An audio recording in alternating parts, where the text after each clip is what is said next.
नमस्कार मंडळी, स्वागत आहे तुमचं पंकज क्लिप्समध्ये, ज्यात आपण मोठे पॉडकास्ट छोट्या छोट्या क्लिप्समध्ये टाकतो. ही स्टोरी तुम्ही नक्की एन्जॉय कराल, पण त्याआधी सबस्क्राईब करायला विसरू नका. आणि माझ्यासाठी पण तेवढी सरप्रायझिंग होती जेव्हा मला ती कळाली.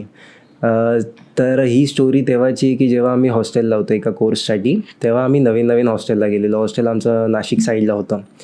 तर हॉस्टेलला जाणं म्हटल्यावरती, हॉस्टेलला गेल्यावरती कसं असतं की प्रत्येक हॉस्टेलची काही ना काही बॅक स्टोरी असते आणि आपल्याला माहिती नसतं. आपण नवीन असतो तिकडे, तर आम्हाला काही माहिती नव्हतं, पण आमच्यामध्ये क्युरियोसिटी होती की बघूया, कोणाला तरी विचारून बघूया की आहे का, म्हणजे काही हॉरर आहे का, म्हणजे आम्हाला पण निवांत राहता येईल ना, किंवा असं काय भीती नाही राहणार मनामध्ये.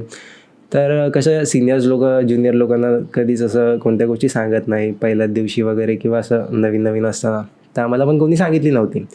पण जशी आमची मैत्री झाली सिनियर लोकांसोबत, तसं आम्ही एकाला विचारलं की असं कुठे काय आहे का आपल्या हॉस्टेलमध्ये, किंवा कोणी सुसाईड केलंय का, आहे का. तर तो बोलला नाही. हे का विचारलं तुम्ही? असंच विचारलं का आम्हाला. आम्ही गोष्टी ऐकलेल्या हॉस्टेल्समध्ये, कसं बॉईज गर्ल्स ओइजा बोर्ड ट्राय करतात, हॉरर गेम्स ट्राय करतात, तर आम्हाला माहिती होतं की असं काहीतरी असेलच. तर आम्ही विचारलं, तर तो बोलला नाही. मग आम्ही काय केलं, आम्ही त्याच्या बेस्ट फ्रेंडला पकडलं. आम्ही त्याला बोललो की तू सांगा मला काय आहे. तर तो बोलतो की आहे आपल्या हॉस्टेलमध्ये असं, आणि तो ॲक्च्युली भित्रा होता, तर त्यामुळे तो मला ठेवू शकत नव्हता. त्यांनी पटकन सांगून टाकलं. तर तो बोलला की आहेत आपल्या हॉस्टेलमध्ये असे 2 किस्से आहेत. एक फर्स्ट फ्लोअरचा, म्हणजे FF17 एक रूम होता, फर्स्ट फ्लोअर 17, तिथे एक सुसाईड झालेला. लास्ट इयरच्या मुलाने एक सुसाईड केलेला. पण जेव्हा सुसाईड झाला ना, त्याच्यानंतर तिथे पॅरानॉर्मल ॲक्टिव्हिटीज व्हायला लागल्या. म्हणजे तो मुलगा वॉशरूममधून, माझा कॉरिडॉर होता, इथे वॉशरूम होता, इथे रूम होता, तो वॉशरूममधून यायचा आणि त्याच्या रूममध्ये जायचा. असं त्याला 2-3 बघितलेलं. पण ते 2-3 असे होते की ज्यांचा मनुष्यगण होता, प्रत्येकाला दिसत नाही. तर त्या लोकांनी बघितलेलं. मग त्या लोकांनी वॉर्डनजवळ कंप्लेंट केली की ज्या मुलाने फाशी लावली ना, तो आम्हाला दिसतो, तो वॉशरूममधून येतो, रूममध्ये जातो आणि रूमचा दरवाजा बंद असताना. तर मग वॉर्डनने ऐकलं. मग त्याच्यानंतर आमच्या हॉस्टेलचे जे हेड वॉर्डन होते, त्यांनी कंप्लेंट पुढे पास ऑन केली आणि मग तिथे पूजा वगैरे घातली. तर तो रूम एकदम ठीक होता. तर त्याच्याबद्दल काय ना, ज्या मुलाने सुसाईड केलेला, तो मुलगा कोणाला त्रास नाही द्यायचा, पण तो मुलगा कसं आजूबाजूवाल्यांच्या डोर नॉक करायचा. डोर नॉक करायचा. मग कोणी डोर ओपन केला आणि बघितलं ना की बाहेर कोण नसायचं, फक्त डोर नॉक व्हायचे. आणि रूमच्या बाहेरून चालतानाचं असं, म्हणजे शॅडो दिसायची. जर डोरच्या खालतून फटीतून बघितलं की शॅडो दिसायची, पण डोर ओपन केलं की कोण नसायचं. आणि ॲक्च्युअल तो हॉस्टेल म्हणजे थोडासा भयान होताच, की जेव्हा सगळी मुलं निघून जायचे ना घरी, तेव्हा आम्ही काही जण असायचो की थांबायचो. प्रत्येकाचे म्हणजे सगळ्यांचे पेपर एकाच दिवशी कधी संपत नाही, सगळ्यांच्या एक्झाम्स कोणाचा तरी लास्ट पेपर, कोणाचा तरी लास्ट पेपर, तर आमचे असायचे लास्ट पेपर. तर आम्ही असायचो, म्हणजे 2-3 जण म्हणा असायचो. किंवा आम्हाला बसची बुकिंग नाही मिळाली, अरे परवा जाणार, परत थांबू. मग त्या सिच्युएशनमध्ये आम्ही जो हॉस्टेल बघितला ना, आणि गजबजलेला हॉस्टेल, तो सन्नाटावाला खूप भयानक होता. त्यामुळे तिथे भीती वाटणं साहजिक होतं. म्हणून आम्ही त्याच हिशोबाने आम्ही विचारलेलं सिनियर्स लोकांना की इथे काय नक्की आहे की नाही, म्हणजे आम्हाला पण सांगा, आम्हाला कळेल, की एक अंदाज राहील ना की रात्री अपरात्री कुठे फिरायचं, कुठे नाही फिरायचं. आम्हाला पण एक अंदाज येईल, कारण आम्ही आलेलो मुंबईवरून, आम्हाला माहिती नव्हतं. आणि मोस्ट ऑफ मुलं कसे होते की आजूबाजूच्या गावांमधले होते, म्हणजे ज्या लोकांना 2 गाव सोडून राहणारे होते, मग ते गावचेच होते ना, त्यांना आयडिया असते अशा गोष्टींची, आम्हाला नसते. बरोबर. त्यामुळे आम्ही या हेतूने विचारलेलं. तर आम्हाला असे 2 किस्से कळालेले. दुसरी एक गोष्ट बोललास की तू आता एक सध्या सिरीज बघतोय, जी पूजाने आपल्याला रेकमेंड केलेली, haunting of the hill house. तर ती काय सिरीज आहे? मला ती सिरीज एवढी इंटरेस्टिंग सिरीज आहे ना. त्या सिरीजमध्ये कसं आहे, त्या सिरीजचे 2 एपिसोड आहेत ना पहिले, तुम्ही जर बघायला स्टार्ट केलं ना, तुम्हाला काहीच कळणार नाही. पास्ट, प्रेझेंट आणि फ्युचर तिन्ही काळामधले वेगवेगळे किस्से आहेत, जे अल्टरनेट एकदम घुसवून एपिसोड बनवलेत. हा सीन झाला की तो सीन, पास्ट, प्रेझेंट, फ्युचर, कुठे पण जातो सीन. हे सगळं झाल्यानंतर 3ऱ्या एपिसोड नंतर तुम्हाला एक कनेक्टिव्हिटी लागणार की हा सीन इथे कनेक्ट आहे, हा सीन इथे कनेक्ट आहे. आणि त्याच्यानंतर ना, त्याच्यामध्ये एक खूप इंटरेस्टिंग किस्सा आहे. ती 5 जणांची फॅमिली असते, नाही 5 भाऊ बहीण असतात, आणि मॉम आणि डॅड 7 जण असतात. तर त्याच्यामध्ये एक सगळ्यात लहान मुलगी असते. तिला ना एक बाई दिसते, म्हणजे ती त्याच्या वडिलांना सांगते की मुझे टूटी गर्दनवाली लेडी दिखी, असं ती बोलते, सारखी बोलते. घरातले काय बोलतात की मुलं इमॅजिन करतात, मुलांची इमॅजिनरी पॉवर लहान आहे, आणि ती खूप लहान असते. तर असा सीन होतो आणि तिच्यासोबत भरपूर वेळ होतो. तिला खूप ठिकाणी दिसते ती, म्हणजे अशी तिची मान तुटलेली असते त्या लेडीची, अशी खूप ठिकाणी दिसते तिला. कधी अंधाऱ्या खोलीमध्ये दिसते, कधी वॉशरूममध्ये दिसते, कधी बेडवर झोपलेली असेल तर तिच्यावरती अशी पॅरलल झोपलेली दिसते तिला. आणि जेव्हा सिरीज एंड होते, एंडिंगला येते, तेव्हा सीन असा आहे की ती जी लहान मुलगी असते ना, ती फ्युचरमध्ये जाते, म्हणजे फ्युचरमध्ये जात नाही, ती पुढे जाऊन फ्युचरमध्ये जशी जेव्हा ती मोठी होते तेव्हा ती सुसाईड करते त्या घरामध्ये. आणि जेव्हा ती सुसाईड करते ना, तिचे नेकला जो फास असतो ना, त्या फासमुळे तिची मान तुटते आणि तीच लेडी तिला पास्ट टेन्समध्ये त्या मुलीला दिसत असते पॉइंटला. आणि तो जो सीन त्यांनी दाखवला ना, हॅट्स ऑफ आहे रायटरला, त्या स्टोरीला.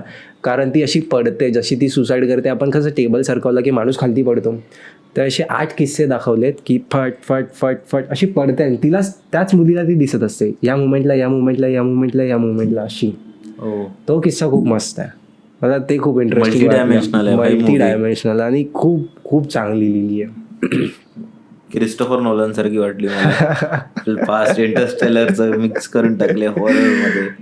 कारण ते सीनच खूप खतरनाक होता. ती अशी जशी पडते ना, फर्स्ट टाइम जेव्हा ती पूर्ण बघितला एपिसोड नाही, माझं 8वा 9वा 10वा 3 एपिसोड बाकी. ऍक्च्युली ते खूप मोठे आहेत. ओके. ना ब्लूटूथची चार्जिंग राहत तेवढा वेळ आणि ना आपली कॅपॅसिटी राहत तेवढा वेळ. क्युरियोसिटी असते की याच्या पुढचा एपिसोड पण बघायचा. एवढा हॉरर असलं नाही नाही नाही, वन टाइम मध्ये नाही बघू शकत. तू बेस्ट हॉरर मूवी कोणती पाहिली अजूनपर्यंतची? Best horror movie Hereditary. Okay. Hereditary. त्याच्यामध्ये म्हणजे हेलचे जे 7 प्रिन्स असतात ना, त्याच्यामधल्या एकाचे रिच्युअल्स दाखवलेत, त्याची पूजा दाखवली आहे. काय असतं त्याच्यात? की हेलचे कसे 7 प्रिन्स आहेत, लुसिफरला पकडून 7 जण आहेत जे हेलला पूर्ण ऑपरेट करतात. आपले कसे देव आहेत जे स्वर्ग ऑपरेट करतात पूर्ण, तसे हेलचे 7 प्रिन्स आहेत. त्याच्यामध्ये एक आहे ज्याचं नाव आहे पायमॉन म्हणून. तर त्याची रिच्युअल्स, त्याची पूजा कसे करतात, बहुतेक त्याचं नाव पायमॉनच आहे, तर नाव चुकत असेल माहिती नाही मे बी, पण पायमॉन. त्याची पूजा करतात आणि त्याला ती लोक समन करतात, त्याला बोलवतात आपल्या डायमेन्शनमध्ये, आपल्या दुनियेमध्ये त्याला बोलवतात आणि त्याला ऑपरेट करायला सांगतात. म्हणजे त्याला आपण कसं देवाला आपण प्रसन्न कसं करतो, तर शैतान प्रसन्न करतात ती लोक. आणि ते जे रिच्युअल्स दाखवले, ते ज्या ऍक्टिव्हिटीज दाखवल्या त्या खूप हॉरर आहेत. आणि ती ऍक्च्युअल मूवी तशीच होती, म्हणजे त्या मूवीवरती खूप सारे बॅन लागलेले आणि भरपूर कंट्रीजमध्ये ती मूवी बॅन होती. आपल्या इथे पण बॅन आहे वाटतं ती अजून, आपल्या इथे पण बॅन आहे ती मूवी हेरिडिटरी. अजून एक पण मूवी आहे ना ती एक्सॉर्सिझम वर आहे ना, ते एक लहान मुलगी असते त्याच्यात, नाव नाही आठवत मला. एक्झॉर्सिस्ट राईट, एक्झॉर्सिस्ट. त्याचा आता पार्ट 2 निघालेला आता रिसेंटली, एक्झॉर्सिस्ट बिलीव्हर. खतरनाक आहे ते पण खूप इंटरेस्टिंग मूवी होती ती, कारण तो स्वतःवरती घेतो सगळं आणि स्वतः जाऊन सुसाईड करतो. तो जो प्रिस्ट असतो, जो तिचा एक्सॉर्सिझम करणार असतो, तो स्वतःवरती घेतो आणि तो सुसाईड करतो पुढे जाऊन. ओके. असं त्याच्यामध्ये सीन दाखवलंय. हॉरर मूवीज तर हॉलिवूड बेस्ट आहे, हॉरर मूवीजसाठी खूप बेस्ट आहे. आता तुला माहिती आहे पार्ट 4 येतोय, सॉरी एनाबेलचा द नन. नाही, आता पार्ट 4 कोणता येतोय मला नाही माहित, मी जास्त बघत नाही, मी खूप घाबरतो. कॉन्ज्युरिंग. तेच तर बोलतोय मी, एनाबेल त्याच तर पार्ट आहे. कॉन्ज्युरिंग पार्ट 4 तो आता एक बहुतेक बोलतात की कॉन्ज्युरिंग युनिव्हर्स त्याच्यामध्ये, म्हणजे तो लास्ट मूवी असणार आहे कॉन्ज्युरिंग युनिव्हर्सचा, कारण कॉन्ज्युरिंग युनिव्हर्स खूप मोठा आहे. त्याच्यामध्ये एनाबेल, नन, कॉन्ज्युरिंगचे 4 पार्ट्स खूप खूप इंटरेस्टिंग आहे. पण जसं तू बोललास ना आता लुसिफर वाला, तर एक सध्या तरी खूप तीर्थ परसाना करून एक क्रिएटर आहे, माहितीये तुला? सो त्यांनी रिसेंटली एक बुक लिहिलेली, तर माहिती नाही का, आपण लोक एकदम पागल झाली आहेत म्हणजे त्याच्या बुकवर, की खूप सारे असे ट्रुथ सांगितलेले जे आपल्यापासून लपवले गेले आहेत. आणि मला माहिती नाही ऍक्च्युअल मूवी काय आहे, पण ते सेटन वगैरेचा सर्व काही गोष्टी आहेत. अच्छा, त्या बुकचं नाव काय? Lucifer was innocent. ओके. आणि जे आता जेन अल्फा आहेत त्यांच्यात तर खूप क्रेझी त्या बुकचं क्रेज आहे. सो त्याबरोबर आपण लवकरच स्पॉट करणार आहोत तीर्थ बरोबर ही. सो नक्कीच मी जाणून घेण्याचा प्रयत्न करेन लुसिफर वॉज इनोसेंट, की असं का तो बोलतोय. म्हणजे तो बोलतोय की तो शैतान इनोसेंट होता, इनोसेंट होता, त्याला हेल मधून हाकललं वगैरे, त्याची काही चुकी नव्हती. असं काय तर जेनझी मध्ये ते कसं, जेनझी कशी आहे की त्यांना जे आपण लॉजिकली सांगतो ना ती लोक ऍक्सेप्ट करतात. मंडळी, जर तुम्हाला ही स्टोरी आवडली असेल तर डिस्क्रिप्शनमध्ये आम्ही पूर्ण एपिसोडची लिंक टाकलेली आहे, तो चेकआउट करायला विसरू नका. त्यात अशाच प्रकारच्या भरपूर स्टोरीज अवेलेबल आहेत. आणि सबस्क्राईब करायला विसरू नका.